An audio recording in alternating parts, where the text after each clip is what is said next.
Hey, this is Stacia, and I'm going to share my round two game from the Yun Memorial Tournament. And this game, I faced Jim Nix, um, rated something like 1930, and I was rated 1738. So I lost my first round game, as you saw yesterday, um, and dealt with a surprise opening. So now it's time for round two and a familiar opponent. I have played Jim Nix many times by now, but the last 3 or 4 times, I think just 3 times I played him, he's pretty much crushed me, proving that he is higher rated. So let's go ahead and see what happens this game. So he opened with 1d4, I went d5, and he went c4, the Queen's Gambit. So I do like to take the pawn, and he played knight to f3. Now, I personally think e4 is probably the most challenging move. Like, that's kind of the point of playing the Queen's Gambit, right? Like, you put a pawn on c4, and you say, take my pawn so I can have the center. So it kind of cracks me up when people don't play that way. But I used to play that way myself with e3 instead of knight f3. Okay, but this is, of course, totally fine. Knight f6, e3, black or white wants to regain the pawn, and I played e6. I want to develop my bishop. He took c5. I like this early c5 move. White should not take because this queen trade is beneficial for black. And he castled. I played a6, intending the move b5 to kick the bishop and gain space and play bishop to b7. But he played a4, stopping that move. And so all these moves have followed our previous game so far, which I did study.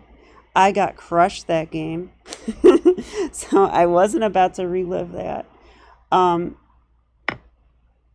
Yeah, and now I played the move that I am Sopiko Gurnashvili. That's Anish Giri's wife. I played the move that she recommends in the course I have by her on Chessable. She says take here. And the point is that it's going to be hard for white to accomplish the queen e2, rook d1 plan. If white accomplishes this plan, which is the same one I do in the Smith-Morra Gambit, white is usually going to be able to get d5 in, and it'll be maybe okay, but very risky for black. So she says we shouldn't allow it, and we should simply take on d4 in this moment. So I did that. Now, white could take with a knight, and this is totally fine. And if white were to do this, I would want to play knight c6, but I don't like this. So I would play bishop to d7, preparing knight to c6. Yeah, and this is one way the game could go. But Jim Nix decided to accept an isolated pawn. And now the game's kind of interesting. So I like to play this with the white pieces. I do so against the Caro-Kann by playing a pan of attack. This is almost the same. I have a problem bishop. I'm a little behind in development, and I have to watch out because white can play moves like knight e5 or bishop f4 to e5 or knight c3 d5, and white has some play for their structural defect, and this pawn actually is good at anchoring pieces as well. So white does have the e5 and the c5 squares for their pieces. Okay, so I need to finish my development, watch out for d5, and then make sure to not get checkmated. Bishop e7. I figured I'm going to castle as soon as possible, and after queen e2, that is what I did. Now, I actually have a different way I'm going to play in the future based on the so Pico recommendations, but this is fine, you know, and white is not going to play d5 now. Knight c3, white's ready to play d5, I guess.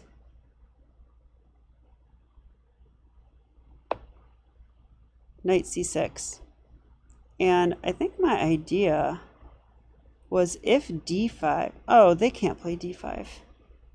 No, no, no. They still need to play rook d1, which was played during the game. But now I played a move that Michael Jolson told me about. He told me about it in a different situation, but I liked it for this move. Knight to b4. I like this. It's a pivot, but it's also clearance. The knight stops any d5 business. Next, I'm going to place the knight on d5 and just stop it for all time. And in addition, I actually want my bishop to go to c6. And I think if I can accomplish that, my bishop would be quite good there. So he played here, knight d5, and bishop e5. I didn't see bishop e5 coming, but I probably should have. The bishop's good here. It guards the pawn. It might take here. It might X-ray attack my g7 pawn. Who knows what else might attack. That, and yeah, and it's a good bishop. So here I went rook to e8. Now I think rook to e8 is a bit of an inaccuracy in hindsight. I wanted to play queen a5, and I actually was worried that my bishop might hang in some lines. But it actually doesn't. But I was kind of worried about something like,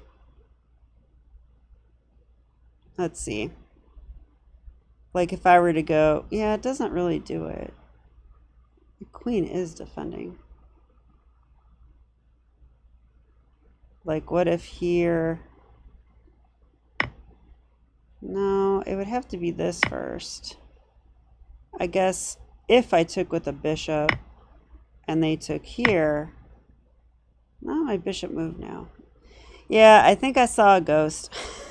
I don't think my bishop actually hangs in any of these lines. But that's also what I saw regarding bishop d7. So I decided to play rook to e8. I thought this must be a useful move anyway. I could potentially put my bishop on f8. And how bad could it be having my rook across from the queen, right? So I did that. He played h3. Seems slow to me, but I'm sure it's fine. And now I went for my queen a5 plan. So I'm seeing now the computer doesn't really think much of it. Probably it wants bishop d7. Yeah, here I thought I could get an isolated pawn. But what I didn't know is that that's okay. Like, we should always look at our captures, right? And there are a lot of them here. So like, let's just say, let's say here. And if, yeah, I see what I was worried about. If this, I actually think white could go d5. Maybe?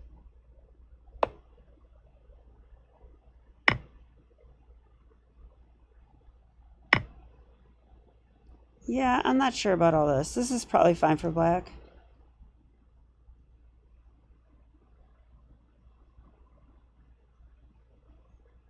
And if, well, if I did this,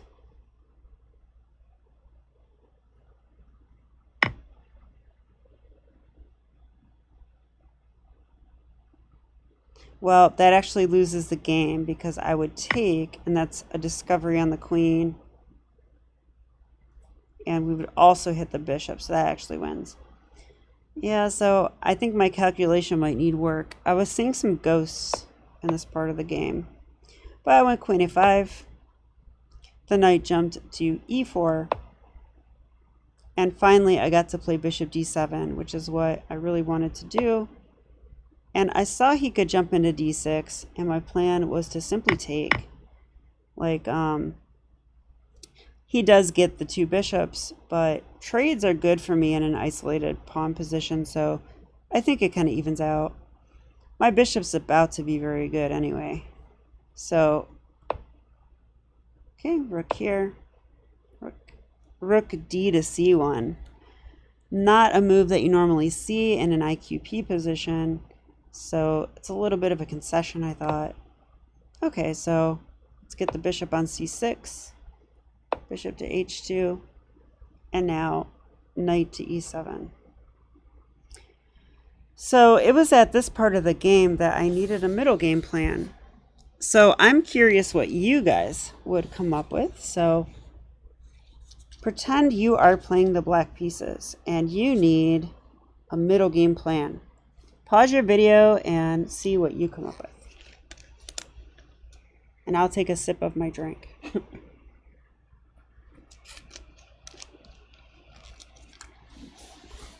Okay, well, I thought my plan is pretty simple, really. In an IQP position, white has a weak center pawn. What we mostly want to do is blockade that pawn and attack it. So, even though it's blockaded by this knight, I thought a good way to attack it might be to have a knight on f5. So, knight e7 would accomplish that. I could bring the other knight to blockade it. So that was kind of the idea, and then potentially I could try to pile up on that pawn using queen b6, rook d8, etc. So knight to e7 I played. Now, is that the top engine move? Almost. It likes knight d7 a little better, which I don't understand at all. What? Why that one?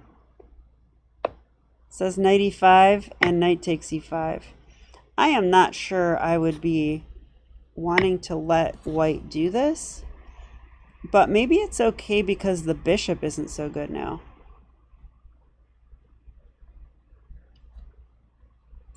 And it did open the d file.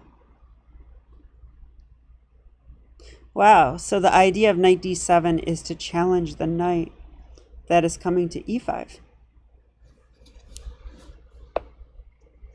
Okay, but my move is also good. It says minus 0.6 for black, so black is doing well. And I went knight to f5 because I was like, well, my queen is defending my knight, so in the event of bishop takes, I'm not worried. But here my opponent played bishop e5, which is interference. I'm not saying this is the end of the world, but it's a little bit annoying. He's threatening to take my knight and wreck my king side, which might be very bad. But he's also threatening to double my pawns, although it looks very risky for him. So I played knight to d5, and rook c5 came on the board. Yeah, I kind of missed this move too, I must admit. I often do miss moves where the rooks come forward and attack things that aren't on like the 7th rank. And this does attack my queen, so I went queen to b4. I figured it's at least slightly annoying. And he played rook to c4, attacking that queen. And I went queen a5. The computer says queen to f8. What? I don't understand chess because that is not a move I would think of. So what is going on in this position? Yeah, I actually have no clue. If I was white, you know what? It could be that white has some attacking stuff going on my king. And my queen actually is a good defender here. And I'm not willing to say she's terrible. She has a lot of squares. All right, but it went like this. And rook there. Okay, I mean, the computer says it's inaccurate. During the game, I was a little nervous because that move actually pins my bishop. Notice that if I move my bishop and play something silly, I mean, he could take it, but there would be rook takes, and rook takes check. And that looks like checkmate. Maybe the bishop could come back, and then it's checkmate. So, oh, and the queen blocks too. So my bishop is pinned. And how should I proceed here? I still want to win that d pawn if I can. Again, I went knight to e7, which the computer hates. It actually says queen d8 is the best move. That does guard the rook, sort of. And the other moves it likes is h6 and knight b6.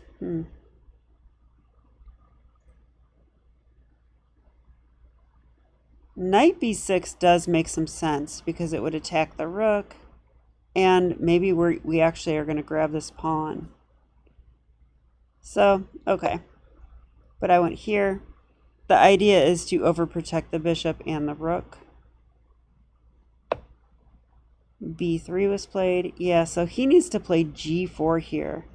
That's what the computer likes. g4 or b4?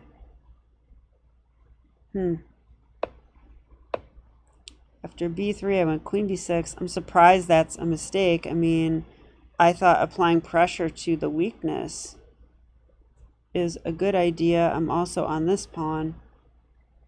But g4 is like really good for white. So let's look at this just for a second.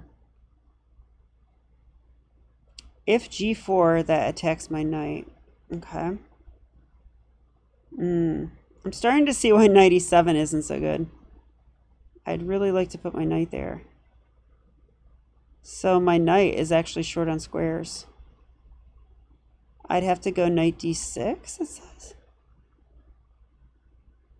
Knight d6 is undefended. But I guess if they take, I can take here, right? And then when they take, I could do this. It says white's winning now, though. Oh, I think I see why. Because I think the queen is going to take this pawn at the end and attack my knight. So let's just look. Here, I could take with the knight now, but then maybe queen takes. Yeah. And this looks annoying. So I'd have to go knight e7. Rook c7.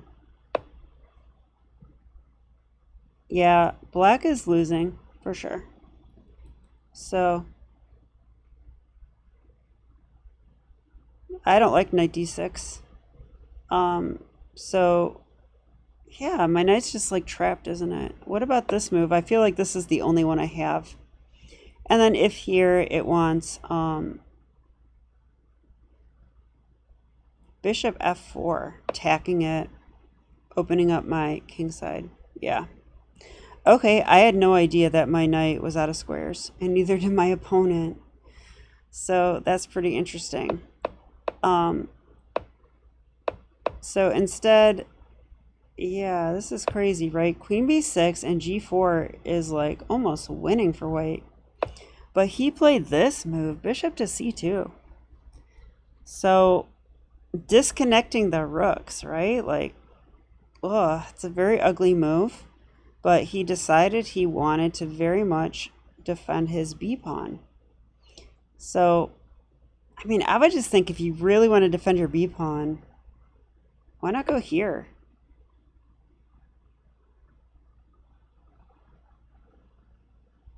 I guess here I was planning bishop d5.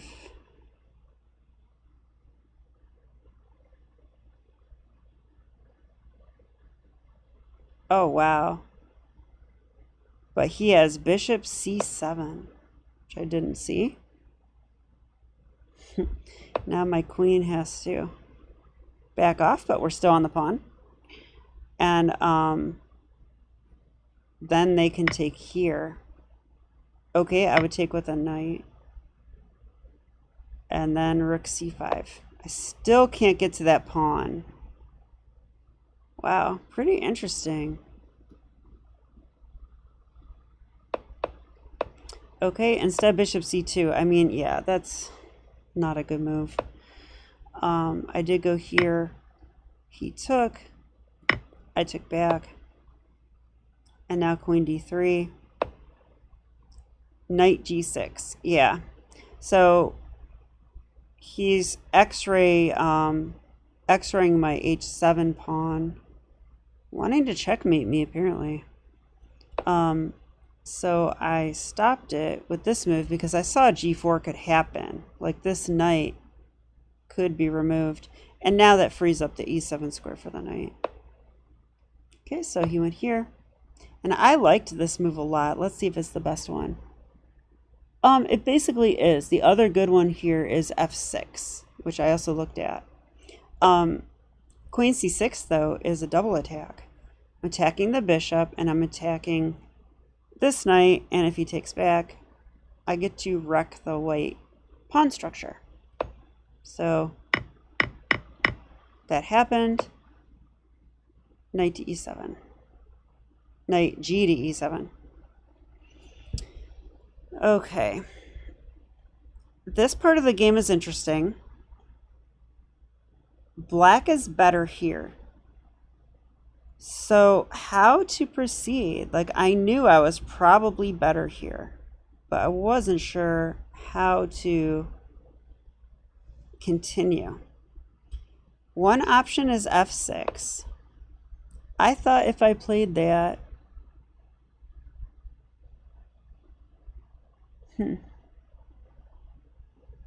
I thought he might go here for one.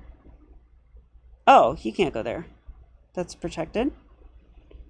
So probably bishop g3. Or if he wants to keep the two bishops, bishop h2.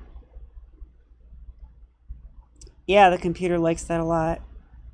Now, I thought if I go knight e7 or something, I was afraid of this. But the computer says no problem, just play f5 or king f7. Even better. Yeah, I like that. I like f6 a lot. I actually had a tactic in mind here. I wanted to play, what was it?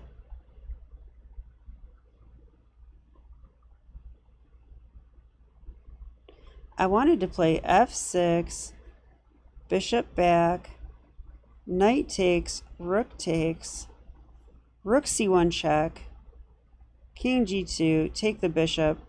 And the reason I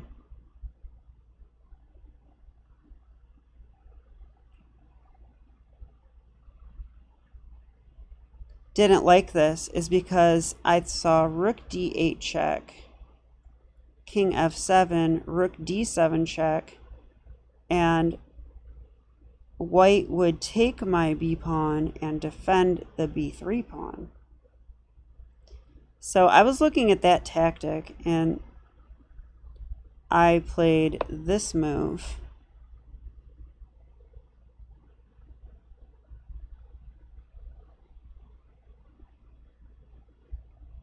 Does that work now? I think it does. But he gets to play bishop e4, which the computer says is a blunder because we have a strong move here, but after that move, I can't do the same tactic anymore because this bishop, you know, is attacking my pawn. So I think that was short-sighted on my part. I should have saw that tactic didn't work and realized that knight e7 allows white to attack a pawn, and then I don't have the initiative. So I should have came up with something better like f6. But this did happen, and here I played the drawing move. I probably could have won this game.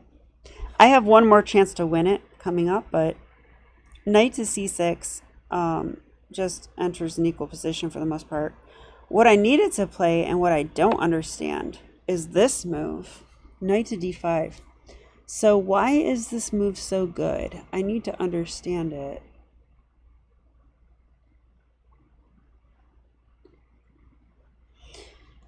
Well, we put the knight in the center for the first part. We blocked bishop takes b7. And now the move I was worried about was them taking, but this does give up the two bishops. And even though I have a weak pawn here, computer says black is winning. Rook d3. Oh, is what white should play, protecting the pawn, stopping this. So, and then I should go f6. So I think part of the idea is that this bishop is kind of bad. It doesn't have like good places to go. These pawns are all on light squares, so it can't even attack them. So my knight is actually better than the bishop.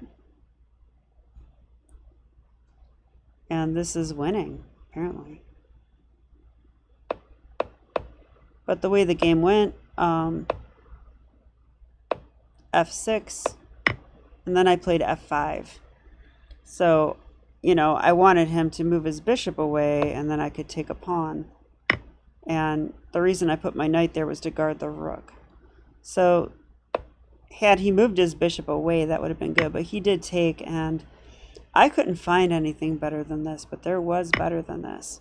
I took with the rook, took back this way, and now bishop to e5.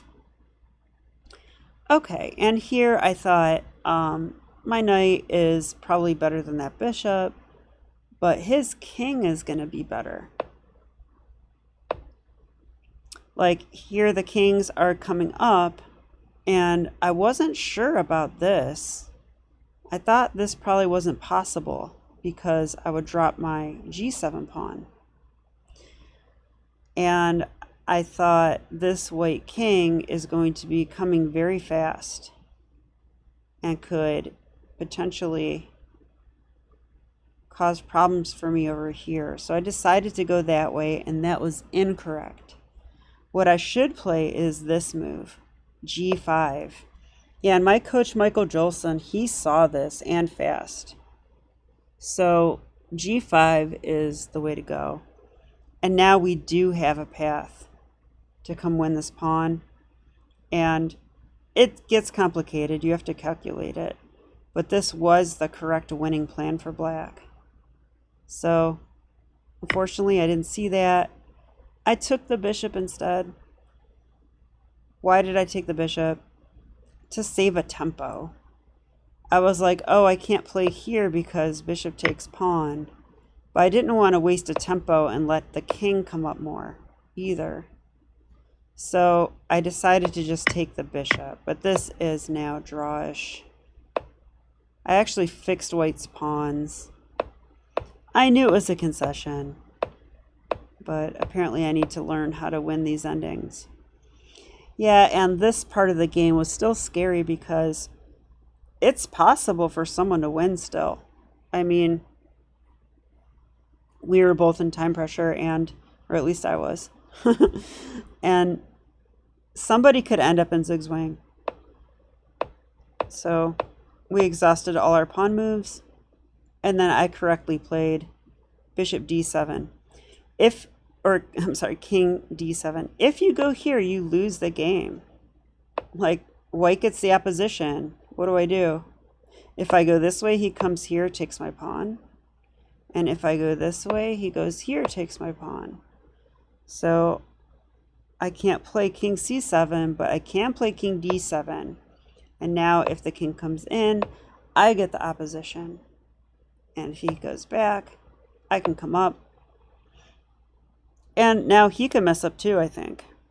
Let's see if I'm right. If he goes here, I go here.